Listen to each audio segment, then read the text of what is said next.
Welcome to Cheers. I'm your host, Avery Woods.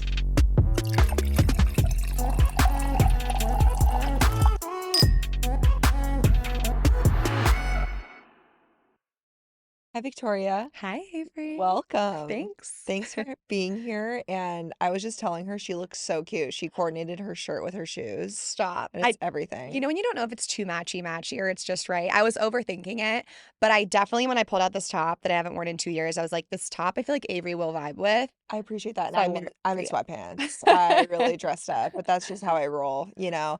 Well, I'm so glad that you're here because I think your story is so cool and so interesting and kind of overlaps a little bit that I've done in my life and also things that really interest me and excite me. So, for people that don't know you, maybe describe yourself, what you do, what your job is, and what you use your platform for. Definitely. Well, I'm sure as you feel the same, you can have like the long story, the medium story, the Yeah. short story. So cut me off if I am going for too long. But basically, I went to college at USC and I majored in broadcast journalism. I thought I wanted to be a sports reporter one day.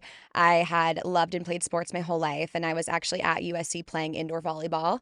So that was my focus until I started to see a different side of sport that wasn't being talked about. And it was really through my own struggles that my eyes began to open to this side of elite athletics that no one was talking about at the time. And that was the mental health conversation. I was so excited to play volleyball at USC and be in the Pac 12. Now it's the Big Ten, which is so weird. But Why did that change?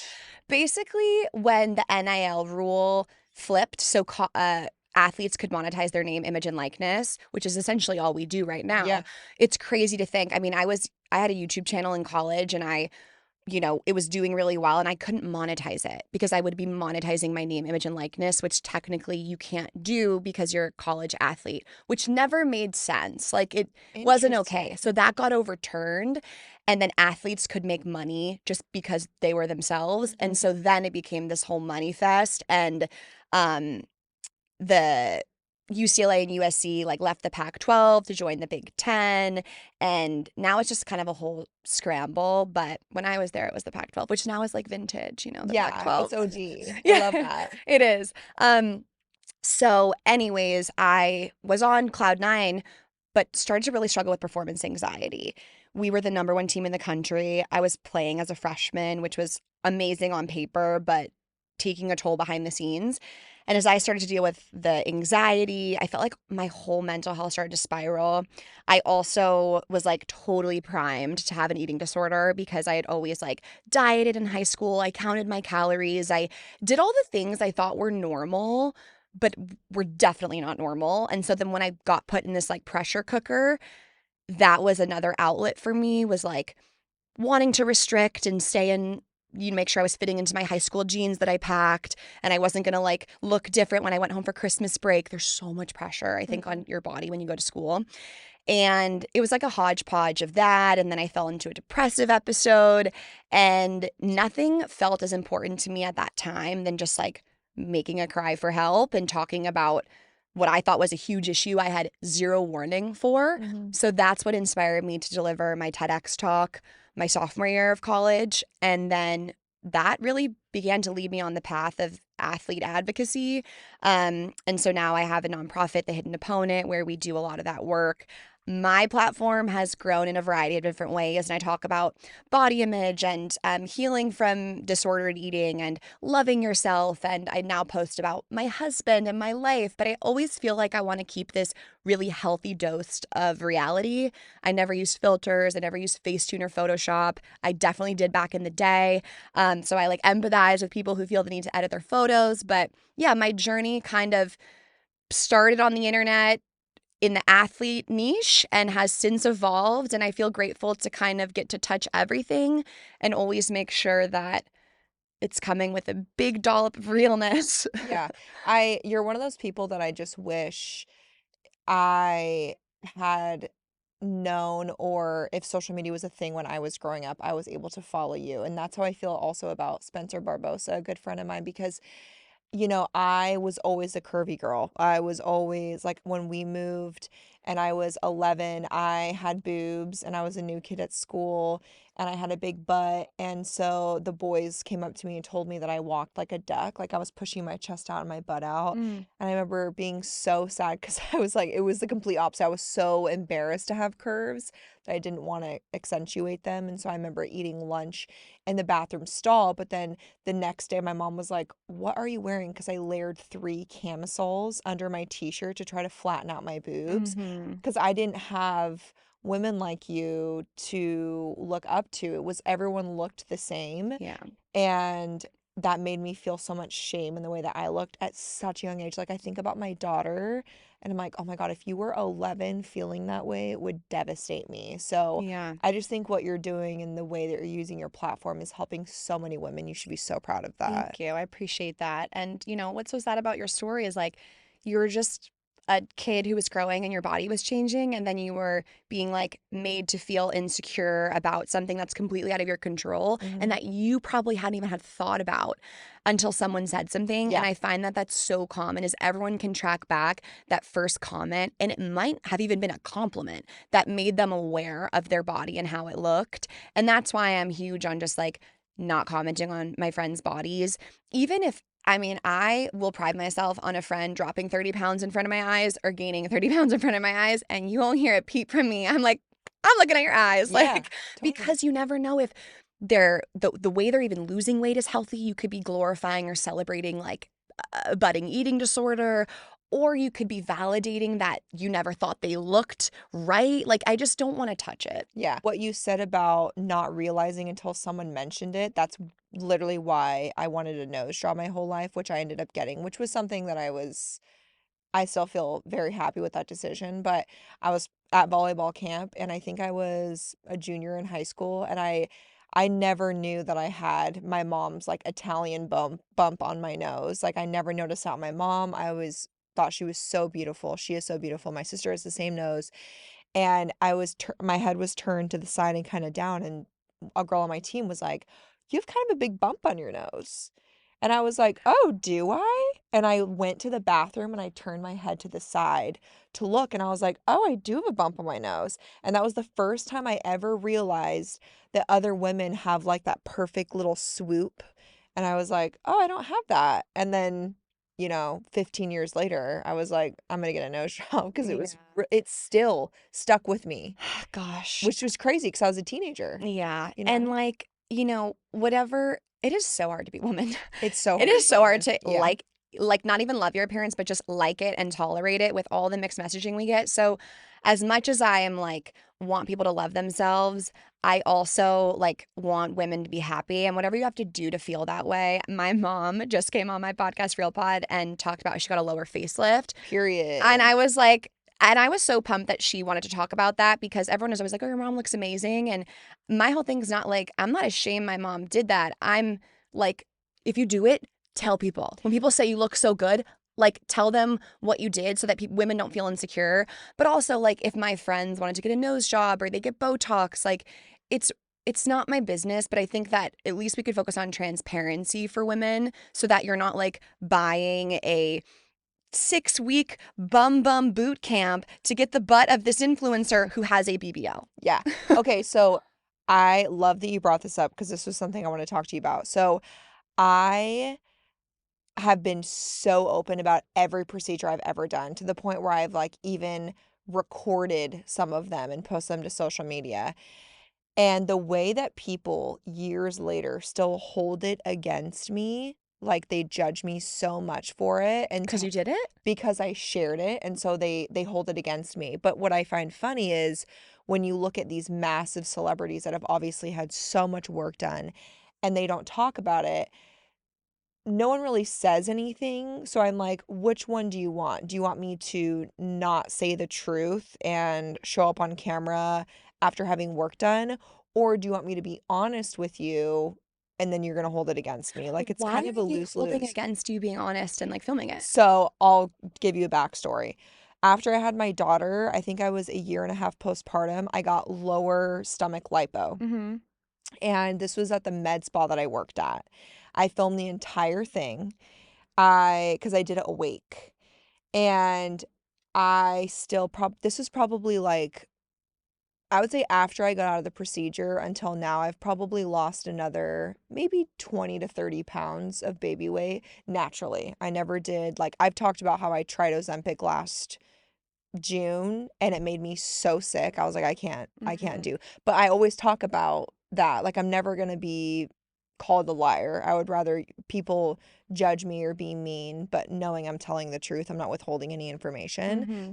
So that was in 2022. So it's been about 3 years. And I would say it wasn't until the last year or so that I made a very big lifestyle change where I discovered Pilates because I had 2 C-sections and I had no abdominal strength. And I started eating a very high protein diet. And everyone knows I love food and I'll do my Chili's mukbangs and eat crumble. But I just taught myself everything in moderation because in high school I did struggle with bulimia. There was a chunk of time where I had an eating disorder. And so I truly believe that when you restrict yourself from something, your body will almost act like it's in starvation. And like for me, it will encourage me to binge. So I learned to really balance my diet, but I also work out really hard Monday through Friday. And I would say maybe 6 to 8 months ago, I made a video talking about my journey in Pilates and how much it's changed me. And all the comments were like, this is so fucking dishonest because you had lipo. And I was trying to explain, like responding to them. Yes, I did. And I've never lied about that. That was something that I recorded. I literally had an Instagram highlight all about the procedure. Mm-hmm. But also, I was trying to explain that that was 3 years ago. And if you look at my body post lipo, when they're just sucking fat out and you're not living a healthy lifestyle, you don't have muscle tone, there's a way to make a lifestyle difference. And I have since changed my body and my lifestyle in a very slow but steady way. Mm-hmm. And so I think it's really interesting when I share like workouts that work for me or things that I make that have helped in my diet. They hold that procedure from 3 years ago against me. I mean, those people, like, they just need to, like, literally be busier. Like, please, like, be busier. Yeah. Be too busy. But Then, like, commenting on Avery Wood's post, reminding her of a procedure that you know that she got. I didn't even know you got, like, 3 years ago. Like, literally be busier. It's Yeah. like, that is just, you're never going to win. Like, there's just people like that online. Totally. I'm so many thoughts coming from this. First, I'm so sorry you struggled with bulimia. I God. once did attempt that in my dark days. I have a fear of throwing up. So like Oh. thank God that like limited me from, Yeah. you know, I forget the term of that. purging. No. When you have a fear of throwing up. Oh, There's like a medical is there a term? Yeah. I mean, I don't have like a true phobia, but I really, I don't like it. Like even if I like have something bad in my stomach, like, and I know I'm gonna get food poisoning, like it's very hard for me. I don't like it. It's Yeah. just, it's not supposed to go that way for Yeah, me. yeah, I got you. But I had a binge eating disorder, so I would just like really restrict, and then Yeah. the yo-yo would go the other direction. I was the same. It was bad. But then secondly, I was gonna say, I'm so glad that we didn't lose you to a GLP-1. Like seriously, I like know. I just feel like Scott can attest to it was bad. Like I think I did what, 3 injections? 2? Dude, it was coming out liquid lava. oh my God. I just Both ways. but- I was the fucking double-ended dragon and I said, "You know what's not worth it? Being skinny." well, and like I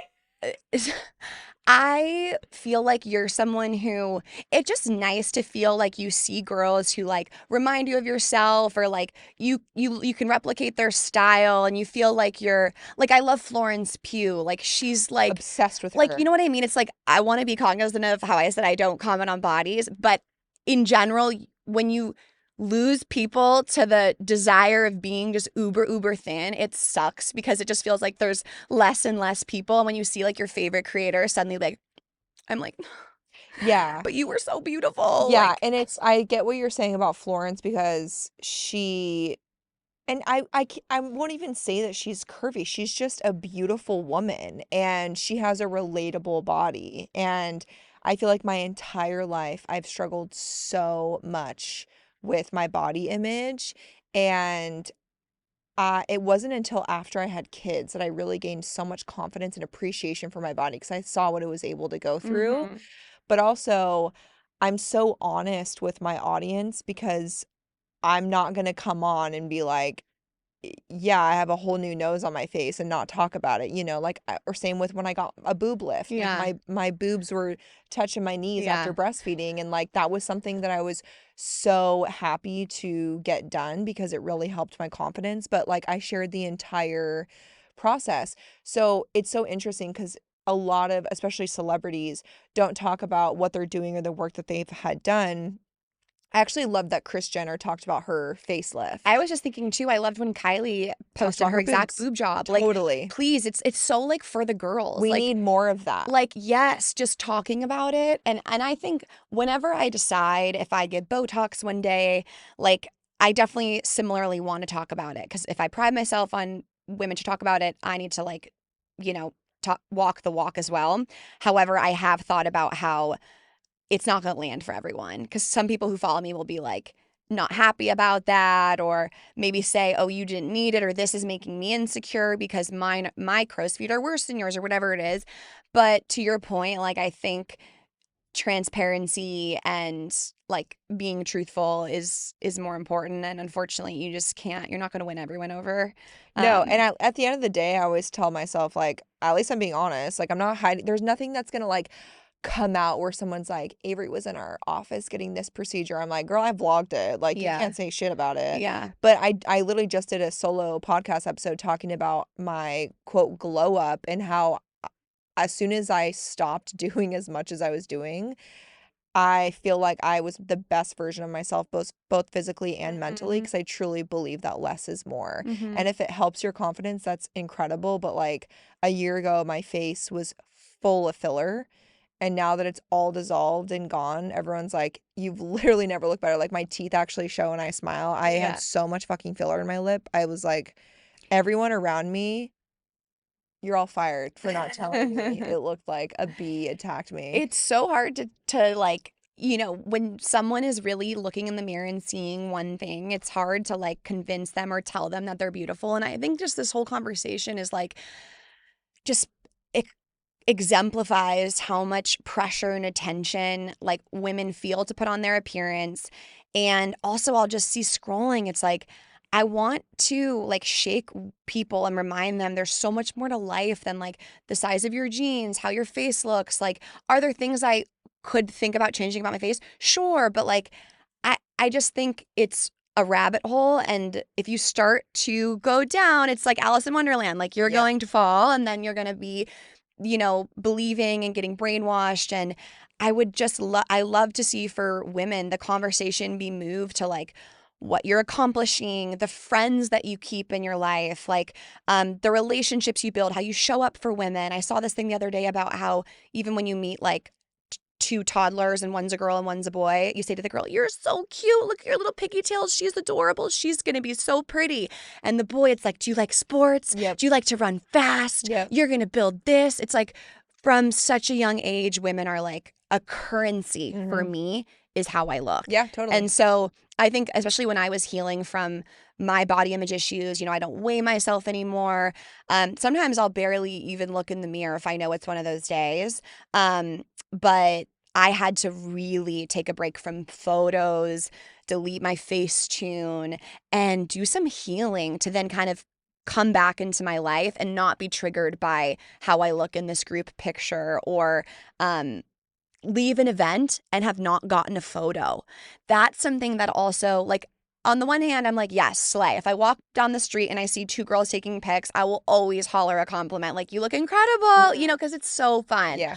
But if it gets to the point where you are like actually upset and you're sitting at the dinner not able to focus because you didn't get your pic yet and the sun's setting, like I think we've reached a different place. Like that's totally this industry too. Yeah. Yeah, it's actually insane. And it sucks if you love your outfit and you spend a lot of time getting ready and you wanted a picture. Like I get it. But I do think, yeah, we need to recognize what's coming up. Touch grass, look at your friend, taste a bite of sushi, and be like, this is the moment I'm experiencing this night, and I'm not going to throw it away by leaving the restaurant a third time to get pics. Like, I don't force it if it's not going to happen. Yeah, and like I was saying, I feel like I found my confidence as a woman and in my body after kids. I also felt like once I really made it in this industry, my insecurities all came back because I do all my own editing, so I'm like constantly looking at my face. And you just compare yourself, and then you see these comments that are tearing down the way you look, the way you talk, the pitch of your voice, how your body looks, the type of parent you are, the type of person you are.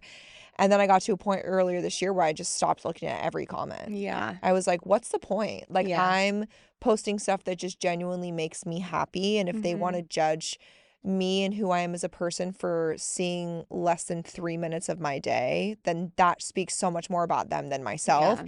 But the only thing I can do is not subject myself to see that. Yeah. And that changed my life. Like, it's truly changed my You're life. like, wait, why am I going to look at my DMs right now at 11 o'clock? No, and same with the amount I'm online. Like, I get it. Like, I'm gonna do a social media episode and talk about this, but like when you're in the grind and growing, you don't have a second off. Like, I was posting 3 to 5 TikToks a day for 2 years straight, not a day off, on top of working full time as a nurse. And now I'm at the point where I've grown so much that I was like, okay, maybe I can take a little bit of a step back.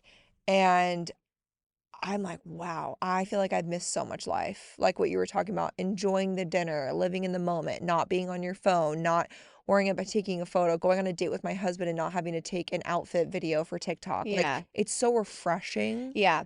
Well, the way that you describe it, like if someone's actively building a brand, I very much understand like the event you're at is being talked about. You want like totally like strategy wise, I think if someone's like, no, I need to get this picture because this is my job and this is vital to the brand, like I think that's different. I was more talking about when someone like it's because you need the validation of people then to comment you look amazing. Yes. And like when it's not for like true intentions that are aligned with like where you're headed. Well, Benny and Selena were on Jay Shetty's podcast, and that was exactly what Benny said.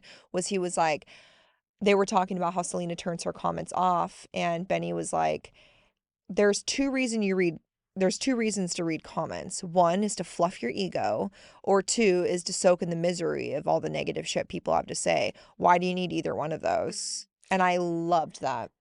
Phineas, Billie Eilish's brother, tweeted something once that I'll never forget. And it said, to believe the good reviews is to believe the bad. So if you get high with the highs, you will get low with the lows. Yeah. So you just have to truly be numb to it all and only seek the encouragement like from your actual circle, because that's like healthy, because also when your actual circle criticizes you, you might listen because like you respect them and so you care about what they have to say. But yeah, it's true, if you're going to look for good, bad will also bring you down. You can't have both. Yeah. I will say sometimes I go look, like I posted a video today of my husband and I doing a Taylor Swift video in the car, and like I am looking sometimes to be like, we're laughing along, like, you know, and you strike me as someone too, like you love your community, especially the ones that like get it and you want to like josh with them and giggle with them. And it sucks that that gets taken away because of the trolls on the internet. That's what I was talking about this before, where as much as it protects my peace, my mental health, it does make me sad because I feel like I've grown this incredible bond with my followers that have been with me for, some of them, almost a decade now, which is crazy. And I miss that relationship, but also those people that love and support you understand. And they're like, no, girl, like, take your break, find your peace. Like, we'll always be here, which I'm so grateful for that. Do you have a broadcast channel? What the heck is a broadcast channel? Oh my gosh, Avery, that's gonna change your life. Okay, I'm gonna tell you, I can tell you more about it after, but it's like, it's a thing on Instagram and you have a separate channel. It's like an open DM. So picture it like a big group chat and people join it intentionally. And I love it. So mine's called the VGB VIPs. And so I call them VIPs. We have like special emojis. And so if they DM me or comment using the emoji, I'll know that they're like in my crew. Oh, cool. And I feel super safe in there. Like I send them stuff, I send voice notes. And to me, it's like a safe little corner of the internet where I know the people in the chat are like really my people. And you could remove someone. Like if they say something you don't like, you could remove them. So I think you might love that because you can have a fun place to like get what you want out of like the core community and protect yourself from like anyone who could comment on a vlog. Wait, I love that. So I'll show you after. Yeah, we'll do that. Okay, so I want to talk about your TEDx talk. You were a sophomore in college, right? Yes. How did that opportunity come your way? Yeah. So I was sitting in a Wednesday night lecture and I saw an email come through that I'm pretty sure the subject line said something like once in a lifetime opportunity TEDx USC. And TED Talks does like TEDx events at various universities, different communities. And like if anyone wants to deliver one day, they should look into like their local TEDx opportunities. And so I was like, oh my gosh, this is insane. I've always known about TED Talks and TEDx Talks, but I never knew like what I would give one about, or I didn't feel called. But in that moment, I was like, I know what I'm talking about. I'm talking about athlete mental health issues because I had so many notes in my phone. I was keeping a diary at school, just jotting down my days and my experience and feeling like there was this big mental health crisis in collegiate athletics that no one was talking about. So I just like that night in class started typing, sent my application in, then I got called in for like 3 rounds of interviews where you explain your concept. They judge like, can you talk? What's her stage presence like? Is she passionate about this? Fun fact is I actually got dropped before the final round. I got an email that was like, we regret to inform you, Oh, no. and then you stop reading and your heart drops. Yeah. I will say my mindset in the moment was like, oh, what did I think? I was going to give a TEDx talk? Okay, we're off to the party tonight. Like, I didn't really know if I was going to get it. But I was, of course, bummed because I truly believed, like, this is a story. This was 2017. There was no, like, athlete mental health conversation whatsoever. But then it was, like, the next day or two, the president of the committee had, like, called me and was like, okay, here's the deal. I still really want to push this through. Like, we're kind of divided on you. I've convinced them to bring you back one more time. I'm like, oh, my God, this girl, you're the GOAT. I'm like, thank you. Shout out Winnie, wherever you are. And so they called me back even after they had like dropped me. And I went that night to like a special impromptu meeting that they had, for this candidate they were divided on.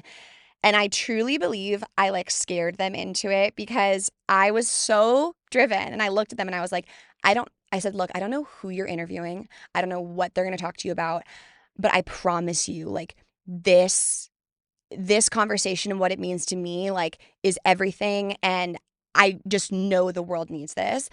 And I kind of put my heart on the line and then they ended up choosing me. And not saying this to gloat, but saying this to kind of show the full circle, that TEDx talk went on to be the most viewed out of USC's TEDx's ever. Wow. And it almost didn't happen. So like for people out there who might be getting a no, if you in your heart just know like that it's true, it's meaningful, it's worth it. Like, don't let anyone rejecting you hold you back from that. You mentioned Kris Jenner earlier, but I love her iconic. If you get a no, you're just talking to the wrong person. Totally. And so, that changed my entire life delivering that TEDx talk. That's amazing. Yeah, I feel like a lot of this industry is advocating for yourself, even if it's uncomfortable, but it pays off tenfold. That's amazing. Yeah. So from there, were you just growing and growing on social media until you graduated college? Kind of. That came out and it was doing really well in the athletic community and more people were coming to my Instagram, which was kind of a hodgepodge of nothingness at the time. And then I had seen a friend of mine who was vlogging her athlete life at USC and I thought, oh, I can vlog. Like I know how to edit videos. Like I used to make a music video with my friend back in the day. So I started vlogging and I was doing day in the life of a USC volleyball player. Because people were so fascinated by this, 15-minute TEDx talk, I was like, I have so much more I can share. So that's how it started. And then right out of school, I went into the public speaking circuit. So people wanted kind of me to bring this message of mental health to their campus. So I was traveling all around the country and speaking, which was so rewarding and special and so exhausting. I bet. And tiresome. And also just like with such a deep topic, like before I would speak or give a keynote, I was like, okay, remember how it felt like you just got out of class, like you're depressed. And I'm like, oh my God, this is crazy that I'm like putting myself back into this terrible mindset to relate to my audience. And then the pandemic hit and my last 2 speaking engagements had to be rescheduled. And I was like, what's this TikTok thing? So I got on TikTok to pass time because I was already creating content. And then that just kept snowballing. And I would say my career has been a very steady growth for like, I don't know, what has it been, 8-ish years That's now? exactly how mine was. You know, I was not like an overnight person, in any of the ways, which I'm grateful for. I feel like I've been in this for a very long time, which I think, I don't envy people who it happens to overnight. I think that can be really overwhelming. And also, I feel like you have that loyal audience behind you. rather than the quick growth, it's quick to burn out, and also like almost like a one-hit wonder type deal. I've never thought about that. Yeah. Yeah, but I think that's why a lot of people stop posting, is because they don't see the numbers pay off and they expect to like blow up overnight. But I tell people all the time, I'm like, girl, if you went back to my old videos, like where I got 100 likes and I was still strutting my shit in my Amazon haul, I say, hey, hey.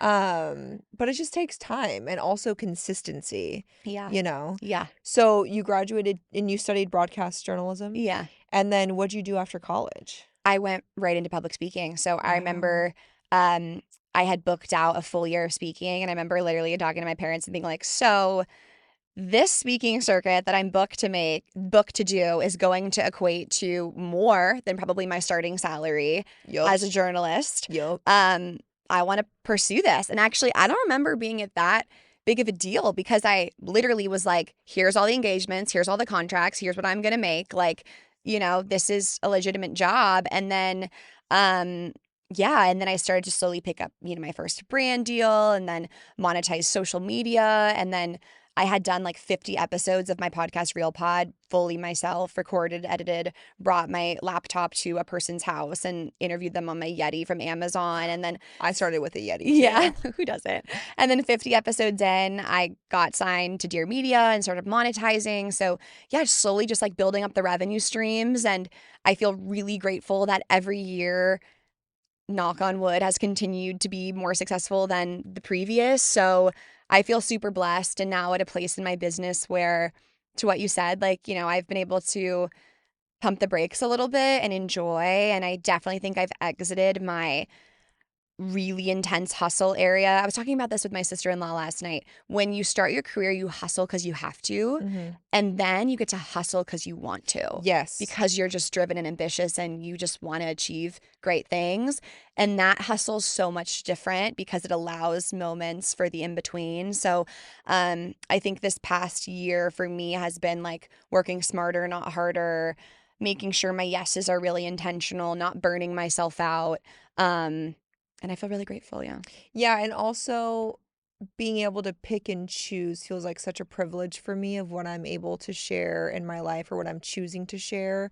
Because before, I felt pressure to share everything because I was growing exponentially and also was providing for my family. And there's a lot of pressure that comes with that, especially as a woman, And so when I got to a point where I was like, wait, I don't have to share this anymore. I can take a step back Yeah. and keep these moments for myself and my family, which felt like such a huge payoff for me. Mm-hmm. And yeah, so cheers to us. Yeah, cheers to We're in that. our enjoyable era of life. I'm obsessed with Definitely. that. And it's healthy to have a little bit of those boundaries. Similar to you, I like to tell my audience that they're in it with me. And if I'm not having a good week, like, they'll know. I can't always say why exactly I'm not having a good week, but I'll still post the picture of the sky that says, been a tougher day. Like, if you're feeling this, so am I, because I never want to post a happy video or a happy picture when it's not that. I'll even have times where if I'm out to dinner with friends, but I felt lonely that night, or if I'm with my family, but we got in a family fight, like, I'm not going to drop a photo dump and be like, best family vacation. Yeah. Like, I want to be, I just want to be cautious of not contributing to the everything looks picture perfect, but my life isn't. But it is hard when you can't, always talk about every single thing. Totally. How did you and your husband meet? We met in college. He played football at SC, so we met in like the athlete world. Tomorrow's our 3-year anniversary. Yay, Thank you. You're so congrats. cute. I love the claps. I know. Scotty's like, yeah. I know. And then, but we've been together full of hickeys. See, we got to get him on the mic. Forget about me. But we've been together for 9 years. Wow, long time. Yeah. I was single my freshman year of college. That is my claim to fame. I did have my time. You're like, I was crazy. Yeah. No, I had a roster. I did enough to commit 9 years ago and feel very confident in my choice, and not like there's any. I think it's true. Like, I could never go from relationship to relationship personally. Like, I wanted to just make sure I had one single year. And then when I was ready, I was like, hi, I'm ready. Yeah. And did you meet at a party? We met my very first night on campus. it was the month before school started, and it's just the athletes. It's a fun time at SC. Yeah. And I met a lot of people that night. Like, I wasn't like drunk, but you know, our older teammates were kind of parading us around, and you're just taking it all in. And he's like, "Yeah, I met you that night," and I'm like, "Oh, okay, of course I didn't remember." But then we started to be friends, and I would see him at things, and I could tell he had a big crush on me. You know, he'd come right over, ask me what I wanted to drink, like asked me for my number, texted me, "Hey, it's Max," you know. And I was like, "Oh, this guy is like so fun and cute," but he was giving husband material. I think a lot of people will say a girl gives wifey. Max was giving hubby, but I didn't want that yet. Like, he was the perfect guy, and I was just like, it's simply like, I don't care who you are, I don't want a boyfriend right now. So I kind of friend zoned him. He'll say that too. And then it was that next summer, and I was at this party, and I was talking to a mutual guy friend, and the guy was like, "Oh, and you know Max Browne, right?" And I was like, "Yeah," like, you know, because we had kissed once or twice. And he was like, "Ah, yeah, Max Browne, just a great guy." And I swear, it's like he looked off into the distance. The sun from the heavens was shining on him. I'm holding my solo cup, and this guy's like, "You know, he's always there for everyone. He works harder than anyone in the locker room." And I'm like, "Oh my God, oh my God." And then I'm like, "What have I done?" I'm like, "He's the perfect guy. Like, how have I not been like paying attention to what's right in front of me?" And so then I kind of had to pursue him because I was worried that he wasn't going to shoot his shot again. Like, it had been a year. Yeah. So I sent him like a Snapchat, and I was like, "Hey, what up?" You know, and he was like, "Hi." And then I remember asking him, you know, what he was up to. And he said, "I'm watching the O.J. Simpson documentary. How about you?" Remember when that came out? Yeah. Oh, yeah. And I was like, "You are? So am I. What episode?" And he was like, "Oh, I'm on episode 3." And I was like, "I just finished episode 3." Just to give him the alley Yeah. to You invite said, me let over me come over. to Netflix and chill for episode Yep, 4, period. which he did. So I kind of walked him right into that, and then we kissed that night, and I haven't kissed anyone else since. Wait, that's really cute. I love that. What did he study in college? Max, not me not knowing, because he has 3 freaking degrees. No, He has an that's crazy. undergrad from USC, a master's. He has an MBA from SC, and then he has an MBA from Pitt because he did a redshirt football year. So he has 3 degrees. I think the undergrad was calm. I don't know. Okay, By the third one, you just lose sight of it. Okay, educated king. I love that. He is an educated king. What yeah. does he do now? He is a sports broadcaster. So Cool. girlies, tune in to ACC football this season via ESPN. He will be calling their games. Wait, period. Yeah. That's iconic. I know, it is iconic. Wait, that's fun. Last year was his first season. He did a full slate of games for the CW. This year will be with ESPN. So super excited for him. Yeah, I love football now when my husband calls the games. Yep. Do you guys want to start a family? We do, and I have so many questions to ask you about this. Oh, I'm like, anyone that has kids or babies, I'm like, here's my number. Like, FaceTime me when your baby's hard because I love babies. Perfect. Okay, especially when I have you on Real Pod, we're gonna have. I have so many questions. Oh, please. But yes, we do. I think it's always like, when's the right time?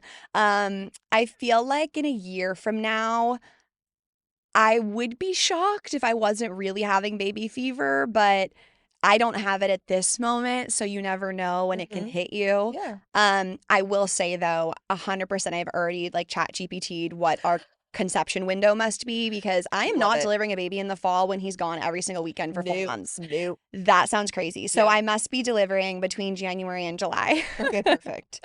Yeah, I always tell people too that there's never going to be a perfect time to have kids because obviously it's a huge change in your life, but the key is just to bring your kids into your already existing life and they adjust, and it's such a joy. Like I feel like everyone always told me, you know, having a mom, or becoming a mom, you lose yourself. And I feel like it wasn't until I became a mom that I really found myself. And we should like No. copyright that. That was really Put that cute. on a book. Hang it. But in the- it's so true. Like, I always wanted to be a mom my whole life, and I had kids far before I was ever ready to, but I also feel like I've grown up with my kids, and I Yeah. also feel like age is nothing but a number, like, especially nowadays with how science and medicine is, like, don't ever feel pressured for your age either, Yeah. because I know a lot of my friends that are approaching 30 and they're like, I'm getting too old. I'm like, no, no, no. You can have kids well into your 40s and you're fine. Yeah. Like, enjoy your life, enjoy your marriage. Like, you'll only have this time once, and then it'll be perfect. And I feel grateful we've had, at least three, maybe possibly more years just married without kids. I think for us, both of Max and I, our biggest thing is like we just love our lives. We love our friends. We love our jobs. We love our late nights, and like the fear of obviously the responsibility of like you're never just gonna like sit on the couch and play on your phone and not have a part of you like mentally with these other little beings is what I imagine. Yep. Sometimes I'll be like doing nothing, my face mask, a hot shower and everything shower and being like, could I do this if I had a kid in the other room? I don't know. Can I? You will. You will. You'll just find balance, and also just like bouncing off each other, or like when my kids go down, I'm like, okay, this is my time. I can have a glass of wine if I want one. I can take a bubble bath and do my everything shower. But also my kids are now 4 and 6, and they're at the age too where like they can go play in their rooms or the playroom or outside, and they're not going to bug you. Like, you have But those no, that's a first great few age. Yeah. years where it's really hard because they need you every 5 seconds. But now I'm in the stage where I'm like, fuck, I miss that so much. Like, David and I look at photos and we're like David's background, he has where it changes every single Oh, day, yeah. and it's only pictures of the kids, and I'll be like Stevie at 6 months old or Ziggy at 2, and we're like, oh my God. But during that phase of life, we were like, we are so tired. We just want to take a nap. Yeah. But now it's only been a couple years and we'll never get that back. It's so true that they will grow out of that. I don't know why I thought you had 3. Do you want more? Technically, we have 4, but I Oh. only birthed 2 of them. Okay. So our oldest 2 are 15 and 13. Got it. They're very independent. Like, they're basically grown adults now. But I will say the other thing too that's kind of hitting me is this will be our first year where all 4 kids are in school full time. I've never had that. So we also have, like, we don't have a nanny. We don't even have a date night babysitter. Like, our family is so sweet. Or like Scotty will come watch the kids while we go on a date. But like, we don't have help. It's just us. And we feel so fortunate to have that time with them. But also, starting end of August, our 2 littles, like Stevie's going to full-time preschool. She's never been in full-time school. Ziggy was in kindergarten last year, but now I'm like Monday through Friday from like 8 to 3. You're like, I miss her. I'm like, what's going on? Like, I can go grocery shopping and my cart doesn't have a kid in it, But it's so nice when you get to that stage of life because you're like, wow, I feel like I'm getting a little bit of myself back. Yeah. And the true part about this is, because Max and I talk about this as well, is like, yes, there's something to be said about the longer you wait, but also the sooner you have, the younger you are when they're independent and you Yep. still have like gusto to like live Yes. your life and vacation. Yeah. You know what I mean? Yep. So like there's, luxury in that as well. Yeah. But also, even though we're excited because we're like, wow, we're going to have a little bit of ourselves back when they go to school, you also kind of mourn when they're home all the time because it's kind of sad. Yeah. But the other thing too is we can have so much fun as a family because now it's like they're easier to travel with and you're going on all these vacations. And that's one thing I will say as like a recommendation to you. Take your kids everywhere if you can because they'll get so accustomed to traveling and stuff, Yeah. especially for your guys' jobs because you guys travel, and then they'll be Yeah. independent on That's the plane. that's something I haven't thought about too, is like, even if our kids are young, like it would be fun to like all go to daddy's football game and Yes. like let's go and you can see him on TV and we can all get dinner after. And like I feel grateful that with my job, and he calls games on the weekends, like we could travel with him on the weekends, Totally. So yeah, I'm getting less and less scared. It's crazy to be at a place where I think a year ago I had a pregnancy scare. My period didn't come and I called my mom in a panic and said, please come over with a pregnancy test. And I remember freaking out, being like, I cannot believe I fucked up this hard. I'm not ready to have a kid. Like, and then I wasn't. And I was like, whew. But now I'm like, if that happened, I'd kind of be like, You're like, whatever the universe you're wants. like, well, I'm not really mad. Like, can't do anything about it now. Yeah. What position did you play in volleyball? Guess. So, I mean, you have platform shoes on. I don't think you were front row. Were you libero? Yes. Were you? Yes. Oh, period. No one's ever really guessed that because they don't know volleyball well enough to know that I'm actually short for D1. Yeah, I was gonna say, like, my middle hitter even in high school was 6'3". She went Yeah. to play to Kentucky. But Who? Were we this? Emily Franklin? Wait, I would need to see a picture of her because I I'll show played you. against Kentucky for 4 years in a row. Oh, I'll show you. I'll show Okay. you her. Well, I don't know what her married name is now. She has 2 kids, but when she was at Kentucky, it was Emily Franklin. Okay, cool. Yeah, but she was my middle hitter, but because I was a setter, also did a little bit I libero, could but totally see you just running the court, like yeah. Oh, yeah. pulling signs, like Yeah, loved it. Well, I started playing when I was 10, yeah, so it was a long time, but it was, like, outdoors, and it was, and you have, like, the PE courts before you can, like, play inside, and then I yeah, started doing club, yeah. which club is so toxic. It can be. There's some crazy stories for sure. Yeah, I remember, like, one of the clubs I played for had, like, money laundering issues. My parents were like, "What the fuck?" Okay, so it was Ozark. How old were you when you started playing? I started playing in middle school just during PE, Okay. and then 8th grade was when I joined my first club team. I actually started as an outside hitter. And Really? then it was like a really smart coach that was like, if you want to play at like, the Division 1 level, you should start transitioning to back row. Like you see the court really well. You Yeah. have a good like leadership for a Yeah. libero. So yeah, I switched positions and then my first 2 years at USC, I was a defensive specialist. So I went in for the outside hitter. Yep. And then my junior and senior year, I was the libero. Wow. Yeah, I think I was always really fast, like in track. I was never a long distance runner. So I think I was just quick on my feet. And so that's why I always gravitated towards being like setting or being a I libero. did not have good hands. Like even when I was a libero and I had to take the second ball, I would always take it with my Yeah. platform. Uh-huh. And if I ever went up with my hands, I felt like everyone in me were just like, "Eh." Well, it's a lot of pressure too. Yeah. Yeah, because you're Yeah. like, don't fuck it up. And Don't it's like fuck it up. usually the setter, if they do dig the ball, they'll dig it so high to give Yeah, everyone a chance to reset. And I'm like totally. thinking about it, thinking about it, thinking about it, platform. Yeah. So, you played volleyball, obviously. Your husband played football. What do you think you're gonna do with your kids? Like, is this gonna be one big happy sports fam, or are you just gonna let them choose? My mom always jokes that like we're gonna have like we're gonna have a football team and there's gonna be mud all over the entryway and like there's gonna be monkeys on the wall, which I like can kind of yeah, imagine you having like 4 boys that are like monsters. Avery, if I don't get a girl, I will. No, I can't. I think we for sure want at least 3. Max comes from 4, I come from 3. But I think we will hope that they're athletic and we love sports so much. I definitely want my kids to feel supported in anything that they love. If they love to color, if they love the Rubik's Cube, like I'm going to support that and hype them up and we'll all be there at the Rubik's Cube competitions. But I don't know. I think the football thing is the conversation more to be had because of all the, possible brain injuries Yeah. and the injuries in the sport.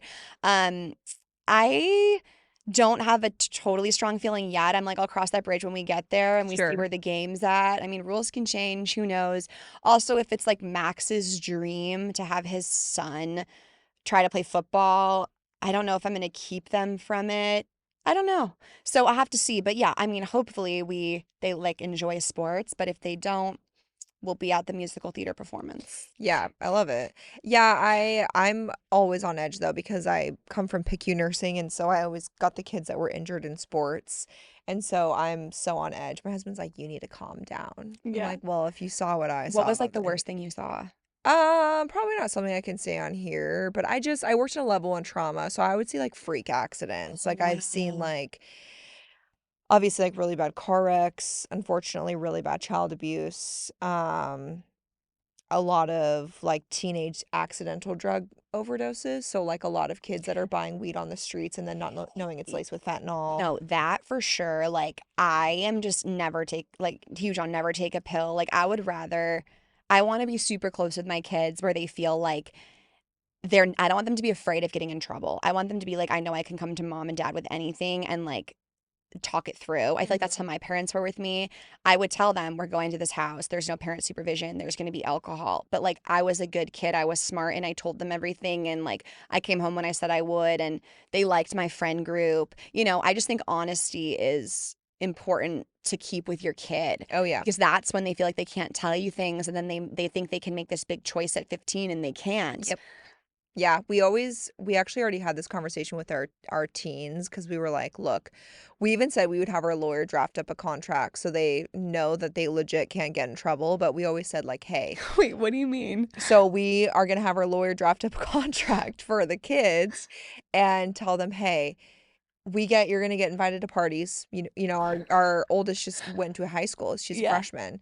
And we said, we know what goes on there. Okay. And that was a long time ago. I don't even know what's going on now in these parties, but Especially with phones. yes. One kid takes a video of your kid doing something, could be their Yep. whole future. Yeah. So I said, look, I know you're going to want to experiment, especially with drinking alcohol, beer, kegs, whatever you're doing.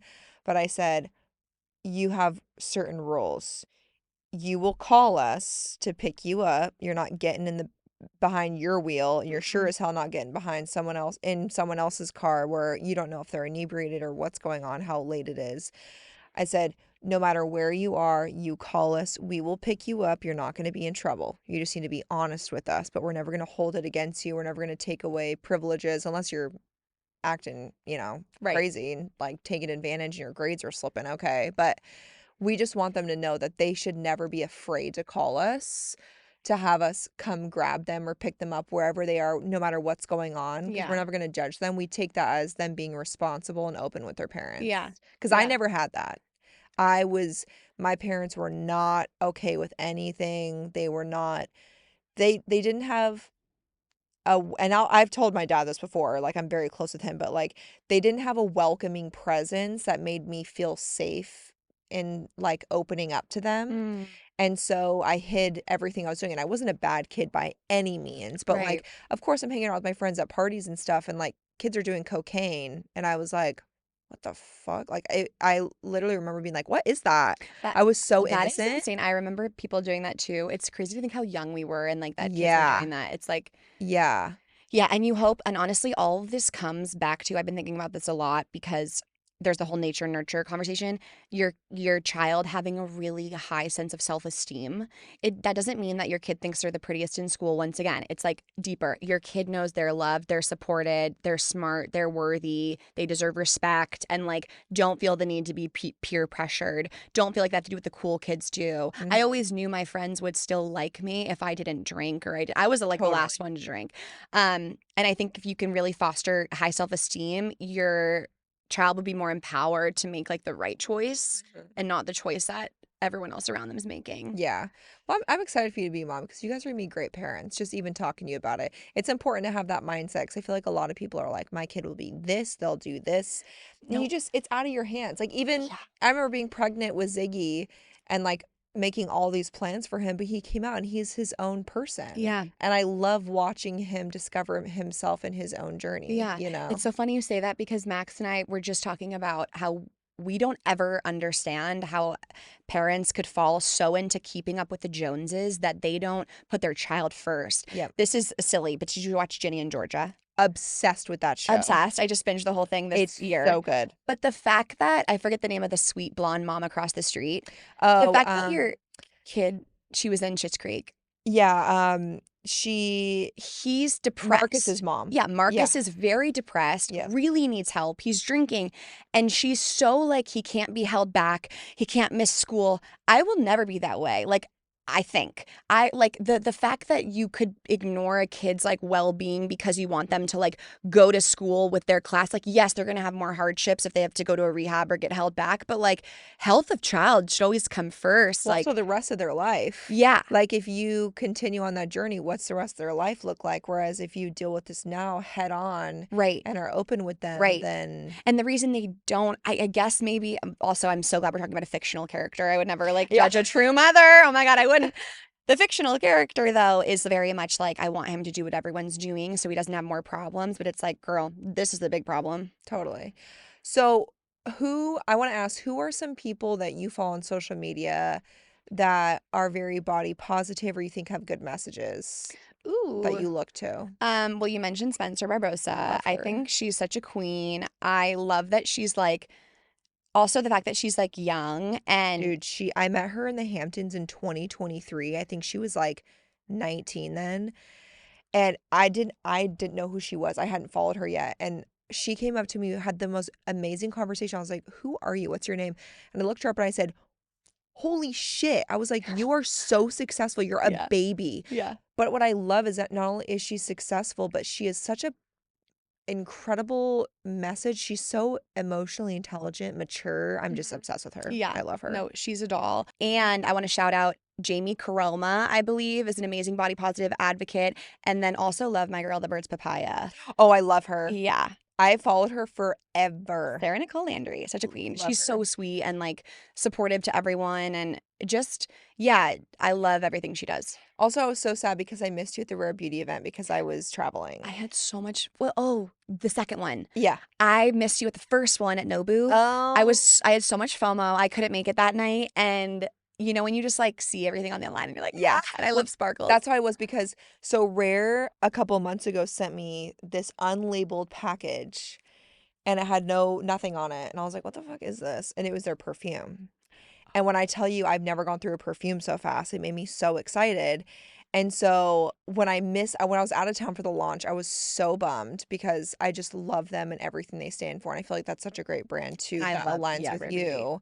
And Selena is just such a gem and she's always so real and down to earth. And I love their message and I love going to their fundraisers and raising money for mental health. Yeah. And They're amazing. I actually was on a walk with Caitlin this morning, who I know she told me because she was like, "What are you doing today?" I was like, "I'm going to Amber's podcast," and she said, "You guys grabbed a lunch." Yep. Their whole team is just gems. The best. I once asked, I was like, "How do you guys hire?" Because like I only have one employee, but I'm like, as I grow, I'm like, "What's the Rare Beauty model?" Because everyone there is like A plus, down to earth, smart. Yep.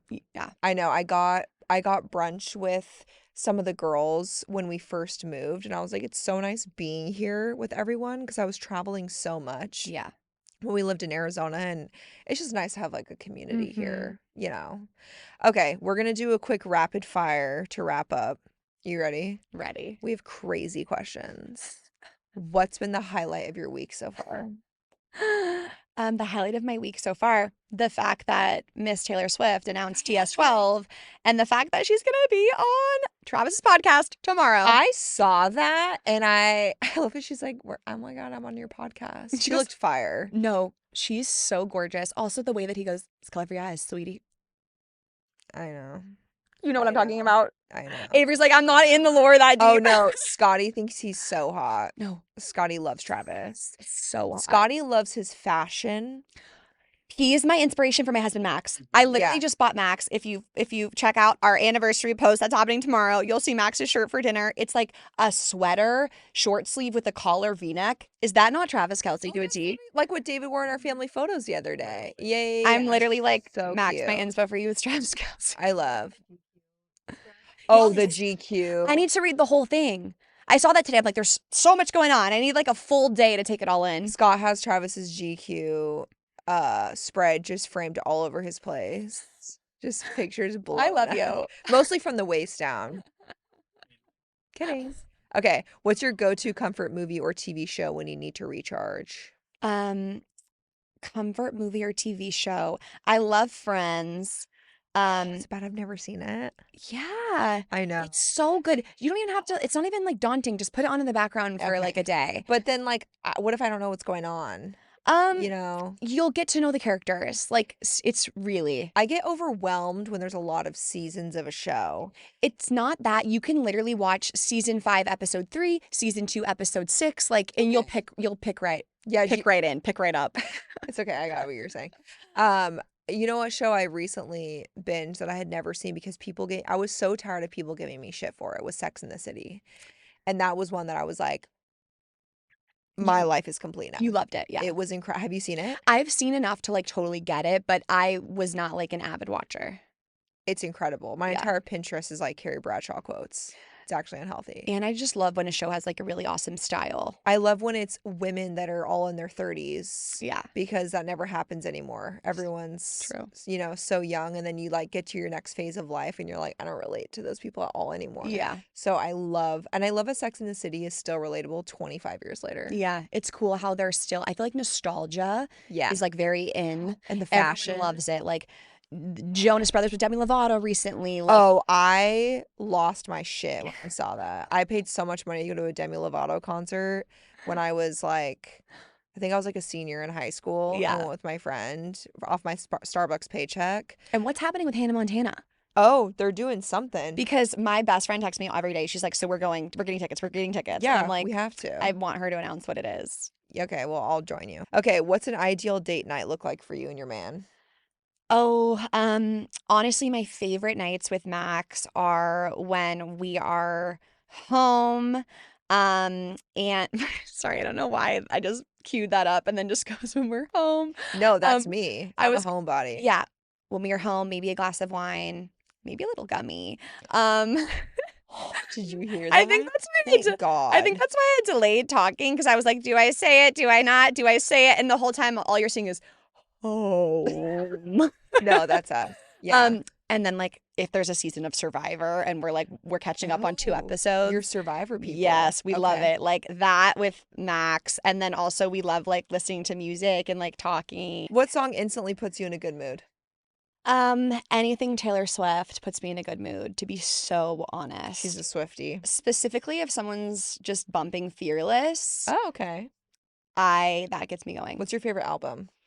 So like that's impossible. I simply cannot be choosing from Okay. my children until I have children are Taylor's albums. Okay. But I will say the 3 that like just have such a special place in my heart are Fearless, Folklore, and Reputation. I love Folklore. Yeah. My best friend Whitney Simmons is the biggest Swiftie I know, and so every single one of her Instagram captions Is a special quote. yeah. Yeah. She's really just diehard. She goes to all the concerts and her outfits are incredible.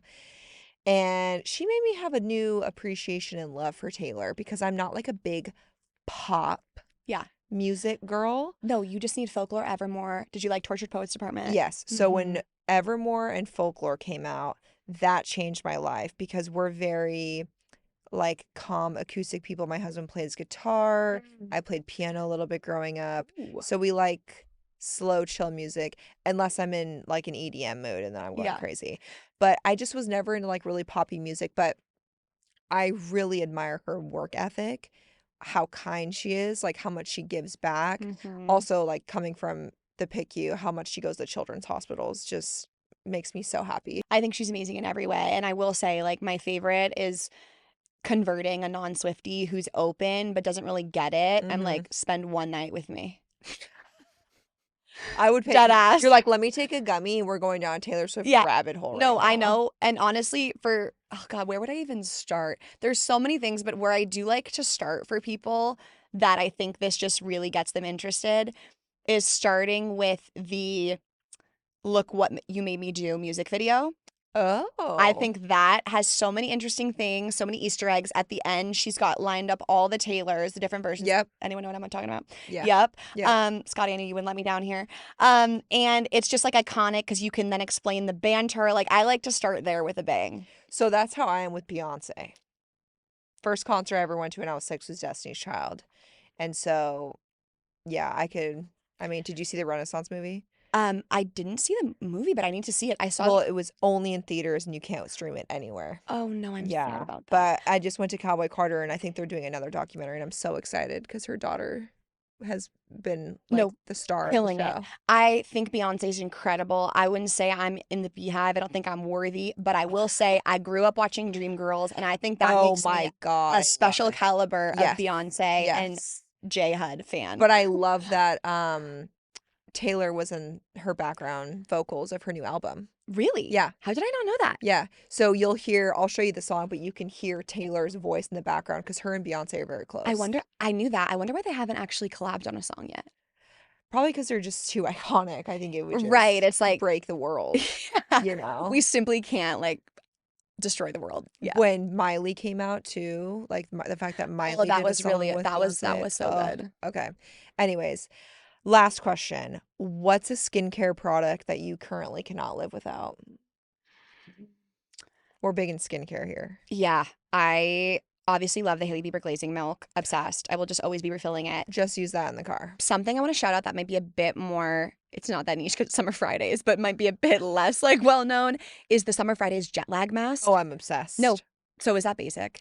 No. I'm kind of new into skincare. No. Okay. I love that. But I just have very dry skin. And so that's like a mask. I'm like, that's my everyday apply. It's like so good. morning and night. And I love it. It's just so thick. I get dry here. And so I love to just put some here. And it's amazing. If you like that mask, you should try their under eye patches. Ooh. They have incredible under eye patches. When I go on a long flight, I fucking lather that mask all over my face and put those under eye patches on, put my sleep mask on. I'm like, and then I wake up and So glowy. yeah. You also Okay. need, yeah, you're not gonna like being friends with me because I'm gonna send you all these skincare products Nope. you need now. Please do. You need my overnight masks from Medicube.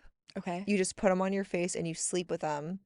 And it sucks in. Yep. Okay, I have some of those, And they're but clear and you peel it off and you literally wake up with okay. baby skin. Send me that one. I have a I think it's Biodance. I don't know. Yeah, I have that's a a good one, collagen too. one I love, That's but a I'm really always good one. down for more. Yeah. I love knowing that it's just like all in my skin now. Also, Medicube, because Korean skincare is some of the best skincare products I've ever used for a quarter of the cost of what you're going to pay elsewhere.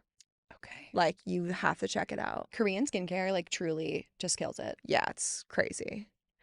Well, I'm like, that's all the time we got, folks. Thank you so much for being here. I really appreciate it. This was such a fun convo, and I really like your message and your brand, and I think that we need more people like you on social media. Thank you. I appreciate it. It was so great to meet you. I was so honored to be on your show. I'm like a secret admirer of your content. Thank you. I think you're just like so cool and effortless, and I don't get bored of what you post. Like, you're one of those people that's just like born to be an influencer. Like, I'm just always interested in your life. So That's so interesting because every day I'm like, am I in the right job? So I'm like, I went to school to be a nurse, and then I was like, what the fuck happened one day? But thank you. I appreciate that. Of course. Talk about your podcast so people Yeah. know, and then where can people find you on social? My podcast is called Real Pod. New episodes every Wednesday. Avery will be on soon, so you can kind of complete the whole the loop here. And then you can find me on Instagram and TikTok at Victoria Garrick Browne. And if you're an athlete interested in mental health advocacy, you can check out the Hidden Opponent nonprofit. And that's about it. I love it. Thank you so much for being here. Thanks. And then go check out Victoria and the podcast episode that I do with her when it's live. Cheers. Cheers.